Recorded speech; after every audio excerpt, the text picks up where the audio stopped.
បងប្អូនធ្លាប់តែឃើញពណ៌សហើយនិងពណ៌ខ្មៅមែនទេអញ្ចឹងសម្រាប់ថ្ងៃនេះផងដែរបាទ Rolls-Royce Ghost បាទពណ៌ឈាមជ្រូកបាទគឺពិសេសហើយប្លែកដល់សម្រាប់ខ្ញុំចាំបងប្អូនទាំងអស់គ្នាមើលឃើញអាឡូមខ្លាំងអត់បាទគឺយើងបានបិទការពាររួចរាល់បាទជាមួយនឹង Expel Protect Light អញ្ចឹង Expel Protect Light បងប្អូនតែឃើញខ្ញុំ review ហើយធានា5ឆ្នាំជា brand name របស់សហរដ្ឋអាមេរិកអញ្ចឹង Expel Protect Light នេះបាទគឺបងប្អូនមើលសាច់ស្អាតមែនតើហើយមុនពេលដែលយើងបិទណាក៏យើងធ្វើការសម្អាត detail និង foliage ជូនគាត់ដែរបាទចឹងសម្រាប់ Rolls-Royce Ghost មួយគ្រឿងនេះគឺខាងក្នុងពណ៌សលាយខ្មៅបាននៅស្អាតមែនតើបាទភ្ញៀវយើងថែបានល្អមែនតើហើយ Rolls-Royce បាទជាទូទៅគឺទ្វារអីគឺធ្ងន់ណាបងប្អូនអើយបាទហើយអ្វីខ្ញុំចាប់អារម្មណ៍ខ្លាំងបំផុតហ្នឹងគឺយ៉ាន់ Mansory បាទ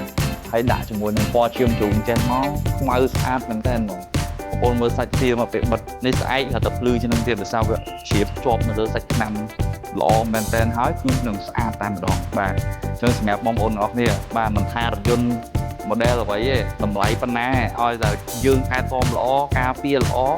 គឺនៅតែមានតម្លៃឲ្យស្អាតជានិច្ចតែម្ដងចឹងបងប្អូនកុំភ្លេចតាក់ទងមក American Seal បើសិនជាចង់ថែទាំរថយន្តសូមអរគុណ